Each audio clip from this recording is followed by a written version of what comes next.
Good evening, Northeastern. I'm Robert Bumstead. And I'm Laura Nelson. You're watching the NUTV News Show.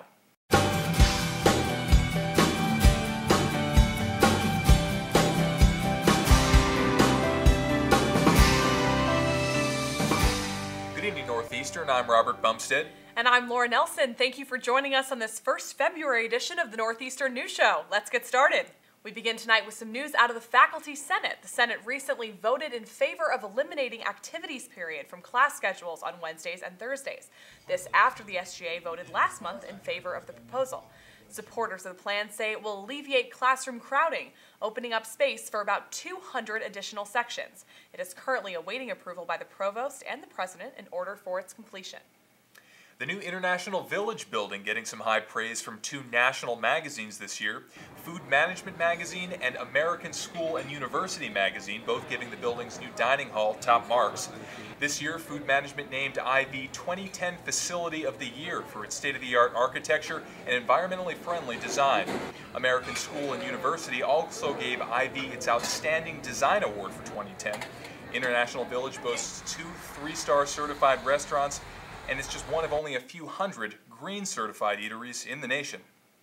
Northeastern also catching some international attention with its Dialogue of Civilizations program. The Institute of International Education giving Northeastern its 2011 Andrew High School Award for Innovation in International Education. The program sends students overseas for 5 weeks, where they spend time working with local businesses and community leaders. It launched back in 2005, and organizers expect more than 1,000 students to participate next year.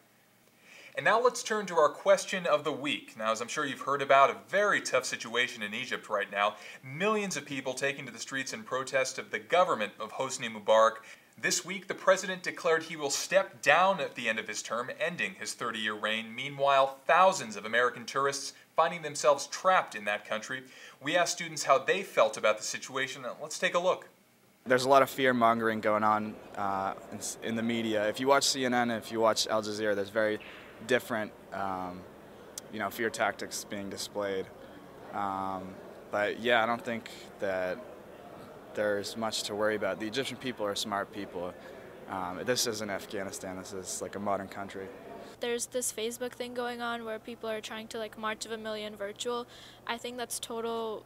It's useless because you just click attending and then it doesn't do anything. It does nothing. I just don't see Facebook helping at all because they can't even see this. The government can see it. How does that help? Because the people don't know that they have our support, The protesters are just aggravated because some of them are either out of jobs, can't find a job, and they're just tired of being oppressed because a lot of the protesters, if you can see on the news, they look like they're at least middle-aged, so they've lived most of their lives under this man's rule, and they're probably just tired of it.